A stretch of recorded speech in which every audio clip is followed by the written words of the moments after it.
एक गांव में दो दोस्त रहते थे। एक का नाम मोहन और दूसरे का नाम सोहन था। दोनों में बहुत ही गहरी मित्रता थी। मोहन बहुत ही धार्मिक व्यक्ति था। वह हमेशा भगवान की भक्ति में लीन रहता था, जबकि सोहन बहुत ज्यादा मेहनती था। एक बार दोनों ने 1 बीघा जमीन लेकर उसमें फसल उगाने के बारे में सोचा, जिसके बाद वह एक अच्छा सा घर बनाना चाहते थे। इसके बाद दोनों दोस्तों ने खेत खरीद लिया। सोहन दिन रात खेत में मेहनत करता और मोहन मंदिर में बैठकर फसल अच्छी होने के लिए भगवान से प्रार्थना किया करता। इसी तरह से समय बीतता गया और कुछ दिन बाद फसल पक गई। फसल पकने के बाद उसकी कटाई करके उसे बाजार में जाकर बेच दिया। इसके बाद उन्हें अच्छा पैसा मिला। इस पर सोहन ने कहा कि इसमें से मेरा ज्यादा हिस्सा है, क्योंकि मैंने दिन रात एक करके खेत को खाद पानी देकर फसल उगाई है। लेकिन यह बात सुनकर मोहन गुस्सा हो जाता है और कहने लगता है, धन का ज्यादा हिस्सा मुझे मिलना चाहिए, क्योंकि मैंने अपने खेत में अच्छी फसल होने के लिए भगवान से प्रार्थना की है। और जब तक भगवान की मर्जी ना हो तब तक कोई भी कुछ नहीं कर सकता है। दोनों इसी बात को लेकर लड़ने लगे। अब यह बात गांव के मुखिया तक पहुंच गई। गांव के मुखिया ने सारी बात सुनने के बाद एक फैसला किया।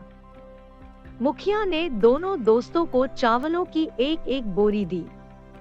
मुखिया ने कहा, इस चावलों की बोरी को घर ले जाओ और इसमें से सुबह तक चावल और कंकड़ अलग अलग करके लेकर आओ। फिर मैं सुबह फैसला करूंगा कि फसल का ज्यादा धन किसको मिलना चाहिए। दोनों अपनी अपनी चावलों की बोरी लेकर घर चले गए।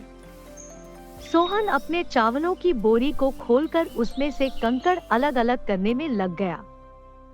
मोहन अपनी चावलों की बोरी को लेकर मंदिर में चला गया और भगवान से चावलों से कंकड़ को अलग करने के लिए प्रार्थना करने लगा। हे भगवान, मेरे चावलों से कंकड़ अलग कर दो। दोनों अगली सुबह मुखिया के पास पहुँचे। सोहन ने तो पूरी रात जागकर चावलों से एक करके सारे कंकड़ अलग कर दिए। इस पर मुखिया बहुत खुश हुआ और मोहन ने अपनी बोरी मंदिर से ले जाकर ऐसी की ऐसी मुखिया के सामने रख दी और मुखिया से बोला, आप बोरी को खोलकर देख लीजिए। मुझे भगवान पर पूरा विश्वास है कि इस चावल की बोरी से सारे कंकड़ निकल चुके होंगे। लेकिन जब मुखिया ने चावलों की बोरी खुलवाई तो देखा सारे कंकड़ चावलों के बीच ही मौजूद थे।